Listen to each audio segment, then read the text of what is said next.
Education को पूरी ज़िंदगी का मिशन बनाया। हमारे अब्दुल करीम सालार साहब, रियाज शेख साहब, ज़करिया मेमन साहब, आसिफ शेख साहब, बासित अली मुन्ना कादरी साहब, एडवोकेट अल्ताफ़ हाशमानी साहब, तमाम हाजरीन अस्सलाम वालेकुम। स्टडी सेंटर ये कंसेप्ट जब मैंने पहली बार हमारे जालना के जो IAS है अंसार शेख साहब को सुना था, तो ये प्रोडक्ट थे स्टडी सेंटर का। जब ये पहली बार पढ़ने गए वहाँ पे, और वहाँ पे उन्होंने बहुत क्लासेस नहीं लगाए, लेकिन स्टडी सेंटर में सेल्फ स्टडी की और आप IAS बने, तब ये जहन में था। और चूँकि मैं भी धुलिये का हूँ, आज़ाद नगर का हूँ, तो अल्हम्दुलिल्लाह हमारे यहाँ घरों का माहौल आप भी जानते हैं, वो बहुत पढ़ाई के लिए प्रो नहीं होता है। और इसीलिए 1.5 साल पहले अल्हम्दुलिल्लाह जलगांव में स्टडी सेंटर हम लोगों ने शुरू किया। अभी तक उसका उद्घाटन भी नहीं किया हुआ है, नाम भी नहीं रखा है, लेकिन आपको बताते हुए खुशी हो रही है क्योंकि ये मिशन की तौर पे चला रहे। 1.5 साल में अल्हम्दुलिल्लाह सिर्फ 10 ही बच्चे हैं, और एक बच्चा हमारा MPSC निकल गया, प्रीलिम फाइनल 29 को दे चुका है, और एक बच्चा 3 मार्क्स से रहा और अगला अप्लाई हो चुका है।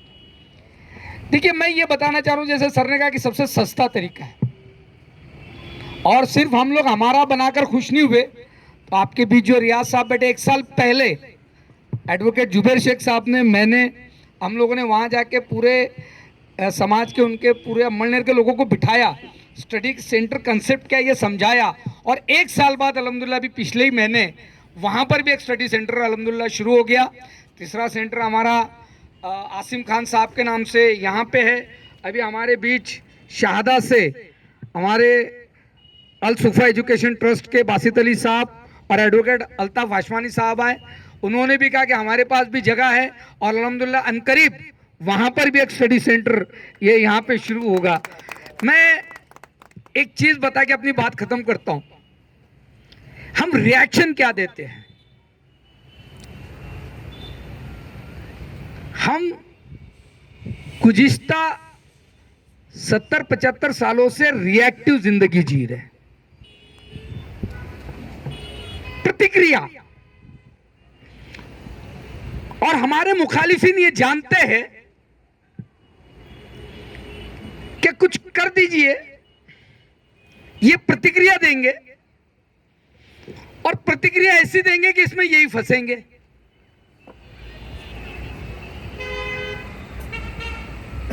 अगर आप इन चीजों को समझ रहे जो मैं कहना चाह रहा हूं, और अल्हम्दुलिल्लाह ये स्टडी सेंटर 75 साल बाद कोई रिएक्शन नहीं, ये एक्शन है, और ये सकारात्मक एक्शन है। ये किसी के खिलाफ नहीं, किसी के विरोध में नहीं, किसी के निषेध के लिए नहीं, बल्कि अपने इक़्तिदार को जाने के लिए की हुई कोशिश है। क्या स्टडी सेंटर 1 मिनट में बता के बात खत्म कर देता हूं। मैं अक्सर उम्मत मुसलमान से ये कहता आया हूं कि इंडियन डेमोक्रेसी को हमने चलाया लेकिन समझा नहीं। ये डेमोक्रेसी हमने चलाई है, हम इस देश की सबसे बड़ी माइनॉरिटी है। हमारी ताकत क्या है, साहब के सामने बोलने की थोड़ी जरूरत कर रहा हूं कि कुछ मत करिए, 50 टोपी वाले इस चौक में खड़ा कर दीजिए, कुछ मत करिए, सिर्फ खड़े रहिए, पीसफुली खड़े रहिए। 15 मिनट के अंदर डिपार्टमेंट में हलचल। साहेब 50 उभे काय करतात? काहीच करत नाही, उभे काय उभे ते उभे साहेब, ते आता कशाला उभे? आता उभं राहायचं नाही का साहेब? पण उभे कशाला बे साहेब? आता उभे राहण्याचा अधिकार, उभे राहिलो नाही, पण एकत्र 50 कसे काय उभे? तो हमारी ताकत ये है, और इलेक्टोरल पॉलिटिक्स भी जानते हैं, राजनीति वाले भी जानते हैं, है ना। इसीलिए चर्चा में टीवी डिबेट शो देखिए, शो का नाम क्या? बड़े मियां किधर चले जी, टीवी का प्रोग्राम बड़े मियां किधर चले। शो किस पे? आप किधर जा रहे? तो हमने 50 साल 75 साल राजनीति चलाई लेकिन समझे नहीं। मैं इन शॉर्ट ये बताना चाह रहा था कि 3 सिस्टम है। एक इलेक्टोरियल पॉलिटिक्स, जहां संसद में 74 के लगभग कभी खासदार हुआ करते थे, आज नहीं के बराबर है, उंगलियों पे गिनने लायक है। ये एक सिस्टम है जो लॉ बनाता है। दूसरा, आपको क्या लगता है, एक आमदार खासदार के लिए बहुत जोश आ जाता है उम्मत मुसलमानों को, हमारा आमदार आ गया, वो 5 साल है। 5 साल के 3 साल बाद ही बेचारे के इंडिकेटर लगना चालू होते हैं, अगली बार आता क्या नहीं आता, क्या माहौल चल रहा, कैसा करना, अब आता क्या नहीं आता, क्योंकि भरोसा नहीं। वो कोई भी हो, तो वो दूसरा सिस्टम वो नहीं चलाता। हमारी गलत फहमी है कि हमने एक आमदार एक नगर सेवक ही जिता दे तो बहुत बड़ा काम करे। ये सिस्टम का एक हिस्सा जो कानून बनाता है। असल हुकूमत कौन चलाता है जानते हैं आप? बचाओ साहब चलाते हैं। उम्र के 58 साल तक ये चला सकते हैं without any question. Asim Khan साहब चलाएंगे हुकूमत। हुकूमत चलाने से मतलब क्या? एग्जीक्यूशन, क्योंकि bureaucracy is the second part of the democracy. उसमें हमारी हिस्सेदारी कितनी? जस्टिस राजेंद्र सच्चर कहते हैं 4%। पूरा इंडिया का रिकॉर्ड लेने के बाद एक कानून बनाता, दूसरा कानून चलाता, और ये दोनों सही चल रहे क्या नहीं चल रहे, ये कौन देखता? जुडिशियरी। और जस्टिस राजेंद्र सच्चर लिखते हैं, भारतीय न्याय व्यवस्था में मुसलमानों की भागीदारी चिंता का विषय है। हमारे जजेस कितने हैं? हमारे जज नहीं, हमारे वकील नहीं, जेलों में संख्या हमारी बराबर है। कुछ वो डाल देते, कुछ हम आपस में एप्लीकेशन में डलवा देते। हमारे वकील साहब एलएलए में, ये हमारी जुडिशियरी चला रहे। इनके काम देखिए आप। वाकई इस आदमी को मैं इसलिए सलाम करता हूं, अरफन मौला। हम लोगों ने पुलिस भर्ती का क्लास चलाया था सर ऑनलाइन, 1 मिनिट ले रहा हूं। 3 महीने 200 रुपए घेऊन ऑल इंडिया मेमन जमात फेडरेशन की सहायता से, और कंटिन्यूटी और कांस्टेंट ये आदमी इतना है कि मुझे तो पढ़ाना नहीं आता था। हम लोग एक सब्जेक्ट पढ़ाते थे, 2 सब्जेक्ट सर, रोज 2 घंटे वो क्लास में पढ़ाते थे ऑनलाइन पूरे महाराष्ट्र के बच्चों को। क्या 200 रुपए महीना, 3 महीने के 200 रुपए हम लोगों ने चार्ज किए थे। मैं बताना ये चाह रहा हूं कि जुडिशियरी में, न्याय व्यवस्था में हम नहीं है।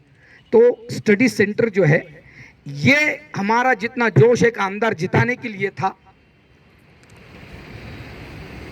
जितना जोश हमारा एक आमदार जिताने के लिए, हमारा आमदार, अब मैं आपसे गुजारिश कर रहा हूं कि उतना ज्यादा जोश अगर एक आसिम खान के कारण हमारे में जोश भरा है, तो ऐसे 10 आसिम खान इस स्टडी सेंटर से बनने चाहिए, क्योंकि यही सिस्टम चलाएंगे।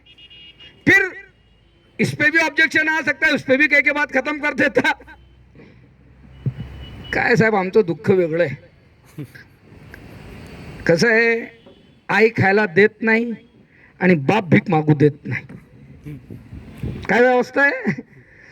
22 झाल्या सन्माननीय आदरणीय कधीतरी राज्यसभेमध्ये भेटायला मिळू शकतो तो चव्हाण के, काय भरोसा नाही साहेब। सुदर्शन, ऍडमिनिस्ट्रेटिव्ह जिहाद, IAS जिहाद, आता करावं काय? दूसरीकडे कार्यक्रम मेन स्ट्रीम में आना चाहिए, मुसलमान मेन स्ट्रीम में आना चाहिए। हमारे सर ने कहा, अभी करीम जालर साहब ने कहा, उर्दू स्कूलों की संख्या पढ़ना चाहिए, वाह वाह बहुत पढ़ना चाहिए, पण शाळा देताना अट काय? काय सर अट? शब्द काय तो? हा, कायम विना अनुदानित तत्वावर शिका, मुख्य पर्वात या। अरे हो रे बाबा, मला नको अक्कल शिकू ना। मला जेवढ्या लोकांचे भाषण ऐकायला भेटतो साहेब, मी समाजामध्ये बसतो, आमचे दुसऱ्या धर्माचे लोक आमच्यामध्ये येऊन बसा, मुसलमान शिकत का नाही? आता शिकायला गेल्यावरती जर माझा बुरका उडणार असेल तर कुठली मुसलमान पोरगी शिकायला जाणार आहे? याचं उत्तर या समाजालाच द्यावं लागणार आहे, याचं उत्तर द्यावं लागणार आहे। दोस्तों, आज एक मिशन के तौर पे अल्हम्दुलिल्लाह हम लोगों ने, एडवोकेट जुबैर साहब ने, हमने स्टडी सेंटर, ये कंसेप्ट पूरे मिशन के तौर पे लिया है। और अल्हम्दुलिल्लाह, बड़ी बात तो नहीं करता क्योंकि बहुत बड़ा राजनेता नहीं हूँ, लेकिन अल्लाह ने जब तक जिंदगी दी है, हर तालुके में एक स्टडी सेंटर कायम होगा। ऐसी कोशिश हम लोग करेंगे इंशाल्लाह। उसके लिए दौरा भी करेंगे, उसके लिए लोगों से मिलना। और ये बहुत ड्राई काम है, आखिरी बात बता खत्म कर रहा, बहुत ड्राई है। पहले दिन उद्घाटन, दूसरे दिन ये 1.5 साल में 10 बच्चे हैं सर मेरे पास। कितने? 1.5 साल में 10 बच्चे। लेकिन वो 10 इतने प्यासे हैं कि सुबह 9 बजे आते और रात के 9 बजे टिफिन लेके आते और रात के 9 बजे घर पे जाते। जब जाके एक एमपीएससी निकला हमारा बच्चा। तो मैं आप लोगों से भी गुजारिश करूंगा जो बुजुर्गवार यहाँ बैठे कि बच्चों से बात करिए, उनको स्टडी सेंटर में भेजिए। जरूरी नहीं है कि एमपीएससी यूपीएससी टपाल भर्ती पुलिस भर्ती, सर तो कई बार पोस्ट डालते कि टपाल भर्ती का, और सर के पास एक काम है, वो फॉर्म भी भर के देते, वो सर्टिफिकेट भी बना के देते, वो योजना भी मिला के देते। इतका मल्टी टॅलेंटेड माणूस आहे मी माझ्या आयुष्यात नाही बघितला, जो माणूस सगळं काही करू शकतो आणि वेळ प्रसंगी आंदोलनासाठी रस्त्यावर पण उतरतो। म्हणजे त्याचं मला कमाल वाटते। ते तुरुंगाची जरा हर बड़ा आदमी जाता, और मेरे को भी कभी लगता है वो छोटा आदमी इसके लिए। चलिए कोई बात नहीं, लेकिन हम सर को बहुत बहुत मुबारकबाद देते हैं। अल्लाह सर के जोश को कायम रखे। और देखिए आदमी जब भी कामयाब होता है फर्क जब साथ वाले साथ देते हैं। अगर हमारे यहाँ से बच्चे यहाँ बैठेंगे, यहाँ पे रोज बच्चे अगर स्टडी करेंगे तो इंशाल्लाह 2 से 5 साल में आसिम खान साहब ने मशाल जलाई, उनके वालिद साहब यहाँ बैठे। मैं समझता हूँ कि हमारे लिए बहुत फख्र की बात है कि आज उन्होंने एक मशाल जलाई है, और ये मशाल से इंशाल्लाह हम पूरा जहां रोशन कर ही मानेंगे। मुझे यहाँ बुलाया, आप लोगों से बात करने का मौका दिया, इज्जत बख्शी, इसके लिए मैं इस एक्शन के लिए, जैसे मैं बार बार कह रहा हूँ कि आप रिएक्टरी होना छोड़ दीजिए, प्लान अपने बनाइए, अपने कॉन्क्रीट प्लान करिए और उस पर काम कीजिए, क्योंकि एक्शन की ज़रूरत है। रिएक्शन से कुछ भी हासिल होने वाला नहीं है। वाखिर दावाना अनिल हम्दुलिल्लाहि रब्बिल आलमीन।